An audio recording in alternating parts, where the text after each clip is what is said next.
High friends, welcome to யாஷிகர். நம்மளோட Vijay TV சீரியல்லேருந்து ஒரு நடிகை வந்து ரீசெண்டாக வெளியில் வந்திருக்காங்க, விலகியிருக்காங்க. என்ன காரணம் அப்படின்றத பற்றி சொல்லலை. ஆனால் ஒரு சில பர்சனல் இஷ்யூ தவிர்க்க முடியாத காரணம் அப்படிங்கிற மாதிரியான ஒரு ரீசன் மட்டும்தான் சொல்லியிருக்காங்க. என்னென்ன டீட்டெயிலெல்லாம் அதை பற்றி சொல்லலை அப்படிங்கிற மாதிரி சொல்லியிருக்காங்க. அவங்களோட இன்ஸ்டாகிராம் பேஜில் ரீசெண்டாக 1.5 வருஷத்துக்கு மேலே ரொம்பவே பியூட்டிஃபுல்லான ஒரு ஜேர்னி, அவ்வளோ ஒரு சப்போர்ட் கொடுத்துருக்கீங்க அப்படின்னு சொல்லி அந்த ஈச் அண்ட் எவ்ரி ஒன் அதில் ஒர்க் பண்ண எல்லாருக்குமே அவ்வளோ பெரிய ஒரு தேங்க் பண்ணியிருக்காங்க.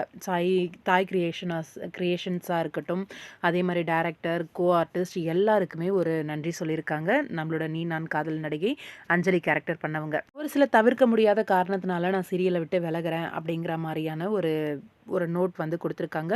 அவ்வளோ அன்பை கொடுத்துருக்கீங்க இந்த அஞ்சலி கேரக்டருக்கு, ரொம்பவே நன்றி. அந்த கேரக்டரை இனிமேல் இந்த பர்சனுக்கும் கொடுங்க அப்படின்னு சொல்லி அவங்களையுமே மென்ஷன் பண்ணியிருந்தாங்க.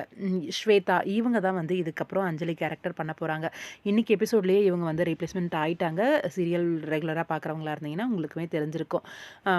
ஃபஸ்ட்டு கொஞ்சம் கஷ்டமாக தான் இருக்கும். ஏன்னா ஒரு கேரக்டர் சேஞ்ச் ஆகுது அப்படின்னும் போது அவங்க வந்து கொஞ்சம் அந்த கேரக்டர் வந்து உள்வாங்கிட்டு நடிக்கிறது, அதுக்கப்புறம் நம்மளுக்கு பழகிறது அப்படிங்கிறது, அது வரைக்கும் பழைய அஞ்சலி ஞாபகம் இருக்க தான் செய்யும். அப்புறம் இந்த அஞ்சலி வந்து பழகிறோம். அதுதான் மெயின் ஹீரோயின் மாற்றினாங்க அப்படின்னா ஒரு வருத்தம் ரொம்பவே இருக்கும். இது மெயின் கேரக்டர் தான், ஆனால் ஹீரோயின் இல்லாததுனால அந்தளவுக்கு ஒரு பெரிய அஃபெக்ட் இருக்காது அப்படின்னு நினைக்கிறேன். ஸ்வேதா இவங்க தான் இனிமேல் அஞ்சலி அப்படிங்கிற கேரக்டர் வந்து நம்மளோட தன்ஷிக் அவங்கள வந்து ரீப்ளேஸ்மெண்ட் பண்ணுறாங்க நீ நான் காதல் சீரியலில். இந்த ரீப்ளேஸ்மெண்ட் பற்றி உங்களோட கருத்து என்ன அப்படின்னு கமெண்ட் பாக்ஸில் மறக்காமல் கமெண்ட் பண்ணுங்கள்.